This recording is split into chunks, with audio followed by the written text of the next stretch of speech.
जय श्री राम।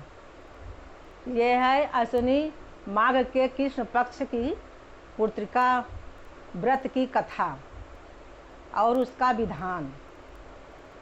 ये अश्विनी महीने में कृष्ण पक्ष अष्टमी को व्रत किया जाता है। इस व्रत का विधान इस तरह से है। एक दिन पहले सप्तमी को सात्विक भोजन करे, हो सके तो एक ही बार करे, नहीं तो 2 बार करे, लेकिन सात्विक भोजन करे। और अष्टमी को पूरा दिन बिना जल के ही उपवास रखें और पूजा करें। और इस पूजा का विधान है कि सामूहिक पूजा किया जाता है। नदी, तालाब या पोखरे के पास जाएं।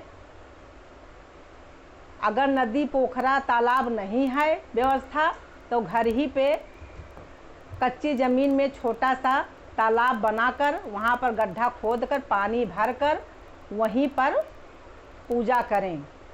और पूजा में मिट्टी से एक चील का रूप बनाएं, मूर्ति बनाएं और एक सियारिन का, दोनों का बनाएं। और वहाँ पर एक बांस की टहनी भी लगा दें पोखरे के पास। और वहाँ पर फूल, माला, अक्षत और वस्त्र, फल, मेवा और जो भी पकवान बनाए हों वो सबसे चील और सियारिन की पूजा करें। इस विधि से पूजा करें और निराजल रहकर व्रत रहे, दिन में भी और रात्रि में। इसके बाद नवमी के दिन पारण करे। और नवमी को जब पारण करे तो भी सात्विक भोजन से ही पारण करे, हो सके तो एक बार ही भोजन करे।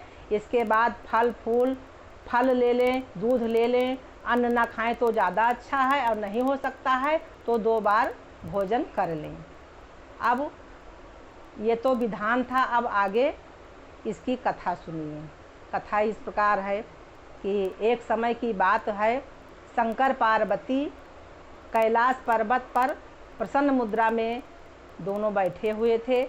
तो उस समय पार्वती ने शंकर जी से आग्रह किया कि हे भगवान शंकर, वो कौन ऐसा व्रत है जो स्त्रियां अपने पुत्रों के, जीवित पुत्रों के लिए करती हैं और उनकी दीर्घायु हो और वो सुखी संपन्न रहें, वो कथा मैं सुनना चाहती हूँ। शंकर भगवान ने पार्वती से कहा, हे पार्वती, कथा को सुनिए। ये एक ऋषि ने कहा था, वो कथा मैं आपको सुनाता हूँ।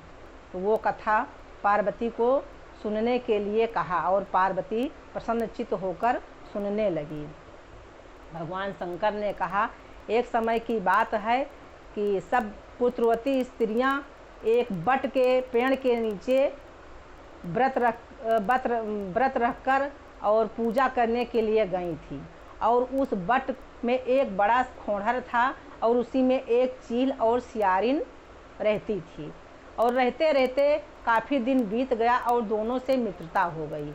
और जब वहाँ पे पुत्रवती सुहागिन स्त्रियाँ वहाँ पर पूजा करने गई तो दोनों पेड़ पर बैठे हुए उस व्रत का विधान देख रहे थे। और स्त्रियाँ पूजा करके तो चली गईं, लेकिन सियारिन और चील दोनों व्रत का अनुष्ठान कर लिया। और पूरा दिन तो बीत गया, लेकिन जब रात हुई तो सियारिन भूख से तड़फड़ाने लगी और वो भूख नहीं सहन कर पाई और चुपके से नदी के किनारे गई और वहाँ पर एक अधजला मुर्दे का मांस पेट भर के खा ली और कुछ मांस का टुकड़ा मुंह में लेकर आई। और ये दिखाने के लिए चील को कि मैं सुबह व्रत तोड़ूंगी और इसका पारण करूंगी। लेकिन पेड़ के ऊपर से चील ये सब देख रही थी जो सियारिन ने किया, वो कुछ नहीं बोली। और सुबह जब हुआ तो चील ने पूरा 24 घंटे का व्रत करके उसने पारण किया, लेकिन सियारिन तो वो मुर्दे का मांस खा लिया था, उसका व्रत तो भंग हो गया था। इसके बाद कुछ समय के बाद वो प्रयागराज में दोनों गए, चील और सियारिन प्रयागराज में गए और वहाँ पर समय व्यतीत किया। और समय व्यतीत करने के बाद में दोनों के मृत्यु का समय निकट आया। जब निकट आया तो सियारिन के मन में ये भाव आया कि अगले जन्म में मैं किसी राजा की रानी बनूं, महारानी बनूं। और जो चील थी उसके मन में आया ये बात कि मैं किसी राजा के यहाँ जो मंत्री हो उसकी रानी बनूं। तो दोनों की इच्छा पूरी हुई और उसकी दोनों की मृत्यु हो गई। और अगला जन्म एक ब्राह्मण के घर में हुआ और दोनों सगी बहनें हुईं। जब दोनों सगी बहनें हुईं तो वो ब्राह्मण ने वो जो सियारिन थी उसका विवाह राजा के साथ किया। और जो वो चील थी वो पुत्री बनी, उसका विवाह राजा के मंत्री के साथ किया। वैसा ही हुआ जैसा वो दोनों ने अंतिम इच्छा किया था। और ऐसे होते होते बहुत समय बीत गए। फिर दोनों ने एक एक करके 7 पुत्रों की माता बनी। और जब दोनों ने 7 पुत्रों की माता बनी तो जो चील थी उसके 7 पुत्र जीवित थे, मंत्री की पत्नी थी। लेकिन जो राजा की पत्नी थी उसने व्रत भंग कर दिया था, सियारिन थी पिछले जन्म में। उसके 7 पुत्र एक एक करके मर गए। जब एक एक करके मर गए तो वो बहुत दुखी रहने लगी और मंत्री के पुत्रों से जलने लगी। और मंत्री के पुत्र जो थे वो राजा की सेवा बहुत धर्मनिष्ठा के साथ करते थे, बहुत अच्छे ढंग से रहते थे। और ये देखकर उसको बहुत जलन होने लगी कि मेरे तो 7 पुत्र में से एक भी नहीं है और मंत्री के 7 पुत्र हैं। ऐसा उसको डर था कि ऐसा न हो कहीं उन्हीं से प्रेम करने लगे राजा। एक दिन रानी ने जाकर एक कोने में अनशन किया, अन्न जल का त्याग कर दिया। और जब राजा आए तो रानी को ढूंढने लगे। और ढूंढने के बाद रानी जब मिली तो राजा ने कहा कि तुम चल के पहले अन्न जल ग्रहण करो और जो भी कहोगी वो मैं सब करूँगा। तो रानी ने कहा कि अगर सब करना है तो एक ही काम करके पहले ही दिखा दो, इसके बाद मैं अन्न जल कर लूँगी। राजा ने कहा बताओ कौन सा काम है। तो रानी ने कहा कि जो मंत्री हैं उनके 7 बेटे हैं, उनका सर काट के मेरे सामने ले आओ। राजा ने कहा ये तो बहुत बड़ी बात है। राजा ऐसा कदापि करना नहीं चाहते थे, लेकिन फिर भी अब रानी के बातों में आकर राजा ने वैसा ही किया। 7 पुत्रों का सर काट के रानी के सामने ले आए।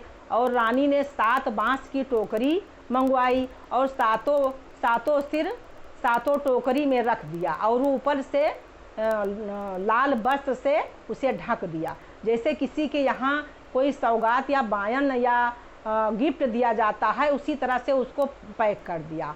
और उसी दिन संजोग बस ये जूतिया का व्रत वो मंत्री की पत्नी रखी थी और वो पोखरे के पास अपना वो पूजा कर रही थी। और वहीं पर वो सिपाहियों से भेजवा दिया 7 टोकरी को। जब वहाँ पर भेजवा दिया तो अपना पूजा में लगी हुई थी। पूजा जब समाप्त हो गया तो फिर इसके बाद में जो जूतिया भगवान हैं वो जो धड़ था उसमें मिट्टी का सिर लगाकर और उनको जल से आमंत्रित करके मंत्र द्वारा और उनको 7 पुत्रों को जीवित कर दिया।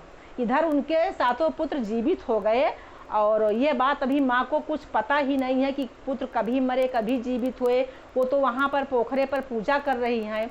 और जब पूजा उनकी हो गई तब वो टोकरी घर पे लेके आई। और जब घर पे लेके आई और टोकरी खोलती हैं तो उसमें क्या देखती हैं कि 7 टोकरी में बांस की 7 टोकरी में ताड़ के फल 7 फल उसमें उनको मिले।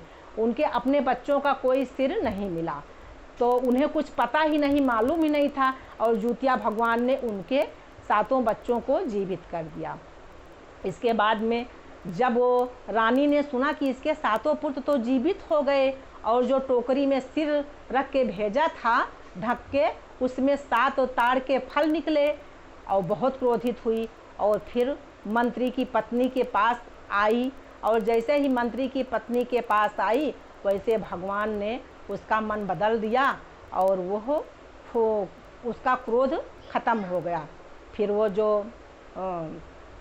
मंत्री की पत्नी थी वो उनको लेकर एक नदी के किनारे तट पर पहुंच गई और वहां जब गई तो उसको रानी को पिछले जन्म की कथा सुनाई और पूर्व जन्म की सब बातें याद दिलाई और कहा पिछले जन्म में तुम सियारिन थी और मैं एक चील थी, तो तुमने व्रत भंग कर दिया था, अधजले मुर्दे का मांस खा लिया था, लेकिन मैं अपना व्रत पूरा किया था और उसी व्रत के प्रभाव से आज मेरे 7 पुत्र मेरे सामने जीवित हैं और तुम्हारे नहीं हैं। ये सुनकर उसको बड़ी गलानी हुई, बहुत पश्चाताप किया और तुरंत अपने प्राणों का त्याग कर दिया।